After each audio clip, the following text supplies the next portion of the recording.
Hello friends, कैसे हैं आप लोग। तो जैसे कि आप वीडियो के थंब में से समझ गए होंगे, मैं फिर से आप लोग के लिए एक छोटा सा वीडियो लाया हूं आपके आने वाले यूके पीएससी एग्जाम के लिए, और वो है उत्तराखंड के ब्रिटिश कमिश्नर। ठीक है, जैसे कि आप अपने स्क्रीन पे देख रहे होंगे। अब ये उत्तराखंड के ब्रिटिश कमिश्नर, यानी कि जो ब्रिटिशर्स का टेन्योर रहा हमारे उत्तराखंड में, उसको लेके कम से कम आप मान के चलिए आपके 2 से लेकर 5 क्वेश्चन जो हैं, 2 से 5 क्वेश्चन जो हैं वो बच्चों आपके एग्जाम में आ जाते हैं। तो इस वीडियो में मैंने कोशिश की कि जो इम्पोर्टेंट इंपॉर्टेंट कमिश्नर्स हैं उनके क्या क्या इंपॉर्टेंट काम थे वो हम लोग इसमें कवर अप कर लें। अगर 1-2 क्वेश्चन भी आपके एग्जाम में आ जाते हैं तो बहुत बड़ी बात है। चलिए शुरुआत करते हैं इस वीडियो की। तो मेरे साथ साथ आप इसको लिखते भी जाइएगा तो थोड़ा ज्यादा आसान होगा आप लोग के लिए। सबसे पहले हमको कुछ डेट्स मैं आपको लिखा रहा हूँ कि जिससे आपका एक कॉन्सेप्ट बेस क्लियर हो जाए कि ब्रिटिशर्स उत्तराखंड में कब कहाँ कैसे आए, क्यों आए, क्या कारण था। तो सबसे पहले आप एक डेट लिखिएगा, 1 नवंबर, 1 नवंबर। ठीक है, 1814। अब ये डेट इतनी इंपॉर्टेंट क्यों मानी जाती है इतिहास में? हुआ ये था कि आपके 1814 या 1 नवंबर 1814 से पहले आपके जो गोरखा थे उन्होंने क्या किया था कि यूपी में गोरखपुर जगह है, वहां पर बुटवल प्रोविंस है। कौन सा प्रोविंस है? बुटवल। ठीक है, बुटवल प्रोविंस। वहां पे लगभग 200 जो विलेजेस थे या आपके गांव थे, उनको गोरखाओं ने क्या कर लिया था? कैप्चर कर लिया।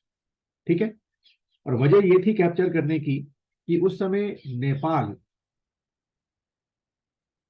के जो या गोरखा जो प्रधानमंत्री थे, हैं, नेपाल के जो प्रधानमंत्री या गोरखा जो प्रधानमंत्री थे, भीमसेन थापा। ये नाम भूलिएगा नहीं, भीमसेन थापा। ठीक है, ये हम लोग 1814 के ही आसपास घूम रहे हैं तो वहां जरा ज्यादा समझ में आएगा। तो भीमसेन थापा जो है वो अपने जो गोरखा राज्य था उसको क्या कर रहे थे? एक्सपेंड कर रहे थे, बढ़ा रहे थे उसकी सीमा।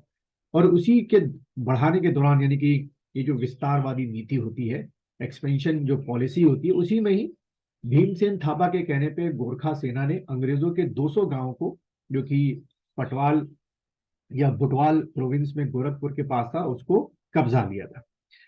अब पहले तो भाई ब्रिटिशर्स ने क्या की, भीमसेन थापा से या गोरखाओं से बात की कि भाई वो जो 200 गांव हैं हमें वापस कर दिए जाए, बट जब बात नहीं बनी तब जाके आपके 1 नवंबर 1814 को, आपको ध्यान रखना है, उस समय जो आपके कौन थे गवर्नर जनरल, वो लॉर्ड हेस्टिंग थे।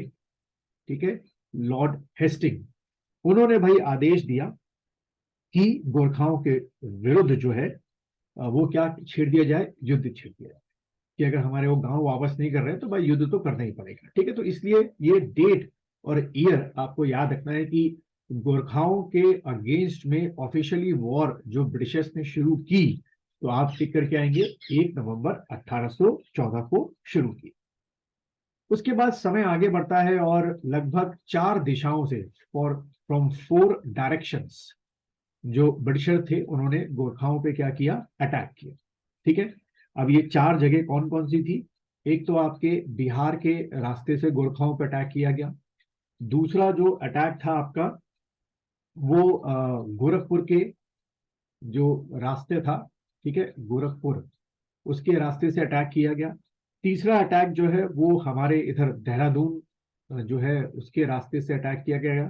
ठीक है, देहरादून में उस समय गोरखाओं का एक किला हुआ करता था, खलंगा या खलंगा फोर्ट, उस समय देहरादून में हुआ करता था, उस पर अटैक किया, यानी कि देहरादून के रास्ते अटैक किया। और चौथा जो अटैक शुरू हुआ by the Britishers against the Gorkha, वो आपका इधर की तरफ, between the area of Sutlej. ठीक है, between the area of Sutlej and Yamuna, यानी कि हम किधर की बात कर रहे हैं? विकास नगर से आगे की बात करें, वहां से। तो ये 4 से 4 दिशाओं से कह सकते हो, या 4 तरफ से जो है ब्रिटिशर्स ने गोरखाओं पे अटैक करना शुरू किया। अब इसकी बाकी की कहानी जो है वो बहुत लंबी है, उसको अभी हमने नहीं पढ़ना है। हुआ ये कि फिर अब दूसरी जो इंपॉर्टेंट डेट है वो आपको ध्यान रखनी है, वो है आपकी क्या? 25 अप्रैल। दूसरी डेट आप लिखेंगे 25 अप्रैल 1815। ठीक है, 25 अप्रैल 1815। आप देख सकते हैं कि लगभग नवंबर दिसंबर, या दिसंबर ही मान के चलिए वैसे तो, कि नवंबर दिसंबर जनवरी फरवरी मार्च अप्रैल, लगभग 5 से 6 महीने जो है ब्रिटिशर्स जो हैं वो क्या करते रहे, गोरखाओं पर अलग अलग जगहों से अटैक करते रहे। और उसके बाद 25 अप्रैल 1815 को गोरखा ब्रिटिशर्स ने अल्मोड़ा पे भी क्या कर दिया, अटैक कर दिया। ठीक है, और अल्मोड़ा पे अटैक करके उसको अपने कब्जे में लिया। कह सकते हैं कि ये एक फाइनल हार थी गोरखाओं की अगेंस्ट दी ब्रिटिशर्स। इसी कारण 27 अप्रैल, ये डेट भूलिएगा नहीं, 27 अप्रैल 1815 को, 27 अप्रैल 1815 को फाइनली जो है आपका उस समय के आपके जो ब्रिटिश ऑफिसर थे गार्डनर, ठीक है, गार्डनर, और जो आपके गोरखाओं की तरफ से बम शाह, ठीक है, बम शाह, ये सुब्बा हुआ करते थे, यानी कि सूबेदार हुआ करते थे। तो गार्डनर और बम शाह के बीच में आपकी क्या हुई, ट्रीटी हुई, जिसमें यह तय हुआ कि जो गोरखा है वो कुमाऊं को छोड़ दें। अब इसके भी आगे बहुत लंबी कहानी है, हम उसमें नहीं आएंगे। संगोली की संधि 4 मार्च 1816 को हुई थी, उसमें हम लोग नहीं आ रहा, क्योंकि हम लोग ब्रिटिश कमिश्नर पढ़ रहे हैं तो हमको वो सब।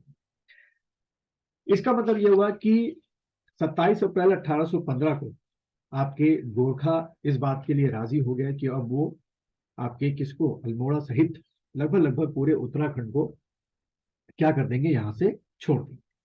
तो ये डेट आपको ध्यान रखनी है, इसको मैं दोबारा लिख देता हूं। वो है आपकी क्या, 27 अप्रैल 1815। ठीक है, इसमें बमशा, जैसे मैंने लिखा था कि बमशा और गार्डनर के बीच में संधि हुई। अब इसी के बाद अगली डेट जो आपको लिखनी है वो है आपकी क्या, मई, या मई या मई 1815, यानी कि आप कह सकते हो कि एक महीने बाद, अगले ही महीने जो है आपके एडवर्ड गार्डनर, ठीक है, जिनके साथ ये ट्रीटी हुई थी, एडवर्ड गार्डनर, उनको कुमाऊं का, या ब्रिटिश कुमाऊं का, जो ब्रिटिश कुमाऊं था उसका क्या बनाया गया, ब्रिटिश कुमाऊं का फर्स्ट कमिश्नर बनाया गया। ठीक है, फर्स्ट कमिश्नर बनाया गया, जिसके बारे में हम लोग अभी इस लेक्चर में पढ़ रहे हैं। फर्स्ट कमिश्नर बनाया गया। यहां भी आपको समझना होगा एक बात, कि जो आपके क्या, ब्रिटिशर्स ने जब ये वॉर जीती, देखो लड़ी अपने मतलब के लिए, पर उस समय के जो आपके क्या थे, परमार शासक थे, उनके साथ ये ट्रीटी हो चुकी थी, यानी कि उस समय के जो परमार शासक थे आपके, उनके साथ ये ट्रीटी हो चुकी थी कि भाई अगर आप जो हैं ये नहीं दे पाए खर्चा, यानी कि उस समय कौन थे आपके, सुदर्शन शाह साहब थे। तो लड़ाई का खर्चा अगर नहीं दे पाए सुदर्शन शाह साहब, तो आधा पार्ट अलकनंदा के इधर का, ईस्ट का पार्ट जो है वो ब्रिटिशर्स के पास आ गया, जो कि ब्रिटिश कुमाऊं बन गया, और वेस्ट का पार्ट जो है वो आपके राजा सुदर्शन शाह के पास ही रहा। उसके बारे में हम लोग अलग से पढ़ेंगे, अलग से पढ़ते हैं, तो उसको मैं यहाँ पे ज्वाइन नहीं करूंगा, बट आपको बस ध्यान रखना है कि मई 1815 में एडवर्ड गार्डनर साहब जो थे वो आपके ब्रिटिश के पहले कमिश्नर बने, और लगभग पूरा कुमाऊं और आपके जो अलकनंदा का जो ईस्टर्न पार्ट था गढ़वाल का, वो ब्रिटिश कुमाऊं में सम्मिलित कर लिया गया।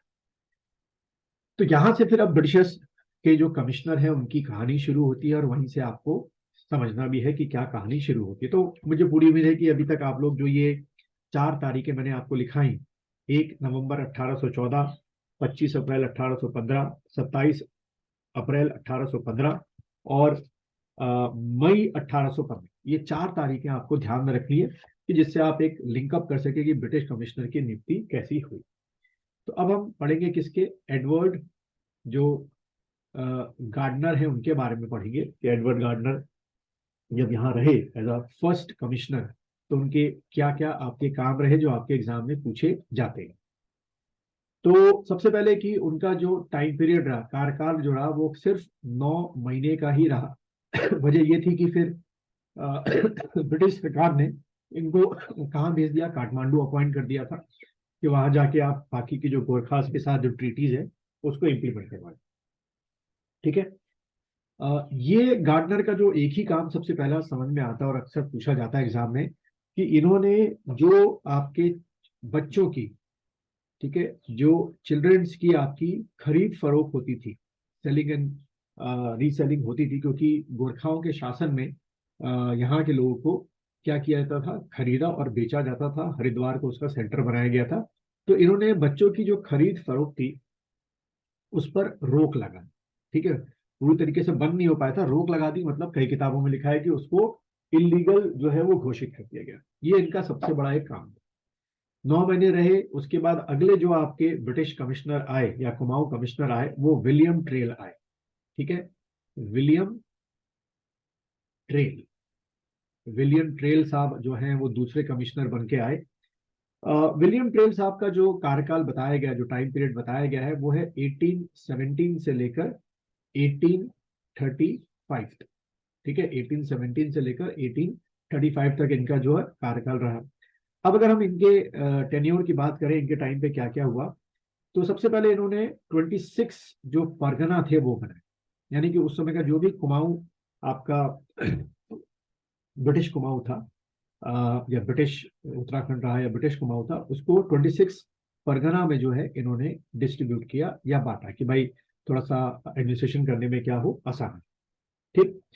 उसके बाद इनके कार्यकाल को, विलियम ट्रेल के कार्यकाल को, नो वकील, नो अपील और नो दलील, ठीक है, यानी कि आर्ग्यूमेंट जो है, दलील कहा जाता था, क्योंकि ये खुद का अपना लॉ बनाते थे और उसको इम्प्लीमेंट करते थे उत्तराखंड। तो इनके कार्यकाल को नो वकील, नो वकील, नो अपील और नो दलील कहा जाता था। इनके शासनकाल को, एडमिनिस्ट्रेशन को माँ बाप सरकार भी कहा जाता था। पब्लिक करके आप यहाँ लिख सकते थे, माँ बाप सरकार, ठीक है। इनके कार्यकाल को ये भी नाम से जाना जाता है। ट्रेल साहब ने एक किताब लिखी जिसका नाम था स्टैटिकल स्केच ऑफ कुमाऊनी, ठीक है। स्टैटिकल स्टैटिकल स्केच, ठीक है, ऑफ कुमाऊनी। कई बार पूछा जाता है कि स्टैटिकल स्केच ऑफ कुमाऊनी जो है वो किसने लिखा, तो बच्चों आप टिक करके आएंगे, विलियम ट्रेल ने लिखा। उसके बाद इनके ऊपर इन्होंने आपके बहुत बड़ी बात थी कि उस समय इन्होंने जो हरिद्वार, हरिद्वार से लेकर आपके बद्रीनाथ तक की रोड को बनवाया, और ऐसे ही हरिद्वार से लेकर जो है आपके केदारनाथ तक की रोड को बनवाया। ये बहुत बड़ी बात है उस समय एक ब्रिटिश अधिकारी का, इन 4 धाम को या 2 धामों को रोड से जोड़ना, जिससे ज्यादा से ज्यादा जो श्रद्धालु हैं वो इन 2 जगहों पर पहुंच सके। इसीलिए कई बार इतिहास में कहते हैं कि विलियम ट्रेल ने जो है वो हिंदू धर्म का प्रचार और प्रसार किया, इनके पर एलिगेशन लगता है कई बार। फिर उसके बाद 1816 में इन्होंने क्या बनवाई, अल्मोड़ा जेल बनवाई। अल्मोड़ा जेल, ये वही जेल है जिसमें कुछ दिनों तक आपके जवाहरलाल नेहरू भी रहे थे। उसके बाद इन्होंने आपकी पोस्टल सर्विस जो है वो शुरू करवाई।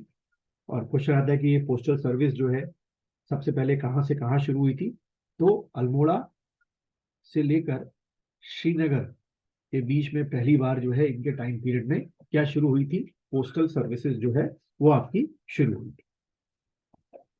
फिर ट्रेल साहब ने एक बड़ा इंपॉर्टेंट काम किया एडमिनिस्ट्रेटिव पॉइंट ऑफ व्यू से, कि इन्होंने 1819 में 9 जो हैं आपके पटवारी के जो पोस्टें थी वो क्रिएट करवाई थी, क्योंकि बिना उसके रेवेन्यू का काम चल नहीं रहा था।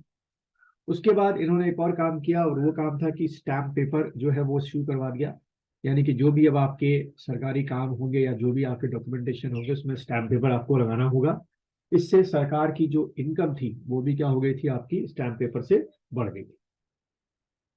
फिर उन्होंने 1822 में एक अलग से आबकारी विभाग बनाया, ठीक है। आबकारी विभाग, आप सबको पता है कि ये एक ऐसा विभाग या लिकर डिपार्टमेंट जो कहते हैं आप लोग, जिससे सबसे ज्यादा रेवेन्यू सरकार को पहले भी हुआ करती थी और आज भी होती है। फिर उन्होंने एक बहुत अच्छा काम किया, खच्चर सेना बनवाई, क्योंकि इसके पहले जो ब्रिटिशर्स का सामान था वो कुली बेगार प्रथा के तहत लोग उठाया करते थे। इन्होंने बोला भाई ये बहुत ही इनह्यूमन बात है, हम लोग खच्चर सेना बनाएंगे। धीरे धीरे खच्चर सेना बनी और कुली बेगार प्रथा धीरे धीरे नीचे की ओर गई, पूरी तरीके से खत्म तो नहीं होती पर धीरे धीरे नीचे की ओर जाती गई। फिर इन्होंने ही 1824 में, ध्यान रखिएगा, ईयर 1824 में डबल लॉक सिस्टम शुरू किया। ये डबल लॉक सिस्टम जो था, डबल लॉक सिस्टम जो था, ये आपका जो रेवेन्यू इकट्ठा हुआ करता था, यानी कि सरकारी खजाना, उसको बचाने के लिए था कि कोई लूटपाट ना कर ले। आजकल डबल लॉक सिस्टम हमारे पेपर्स में होता है, जो यूकेपीएससी और यूके ट्रिपल एससी करवाता है, उसके बाद भी कहीं ना कहीं लीकेज हो जाती है। उसके बाद ट्रेल के टाइम पे ही 1829 में, 1829 में आपके लोहे के, यानी कि आयरन के जो है सस्पेंशन ब्रिज उत्तराखंड के कई पार्टों में बनवाए गए, जिससे गांव जो है वो मुख्य सड़क से जुड़ना शुरू हुए। फिर ट्रेल के ही टाइम पे 1833 में आपको ध्यान रखना है कि आपका एक डॉक्टर, एलोपैथिक डॉक्टर जो है उसका अपॉइंटमेंट हुआ। कहाँ पर? पहली बार अल्मोड़ा। बहुत बड़ी बात है उस समय एक डॉक्टर का आना। ठीक है। और 1835 में अगर हम बात करें, इन्होंने लगभग लगभग आपके रुद्रप्रयाग से केदारनाथ, ऊखीमठ से चमोली, कर्णप्रयाग से चांदपुरगढ़ का सड़क का निर्माण कर रहे हैं। यानी कि इनके टाइम पे आप कह सकते हैं कि रोड्स का जो कंस्ट्रक्शन था वो काफी कुछ इनके टाइम पर हुआ। तो ये थे बच्चों आपके दो, आपके ब्रिटिश कमिश्नर, एडवर्ड गार्डनर और जॉर्ज विलियम ट्रेल के बारे में कुछ इंफॉर्मेशन, जो मुझे लगता है कि एक दो क्वेश्चन शायद आपके एग्जाम में आ जाए।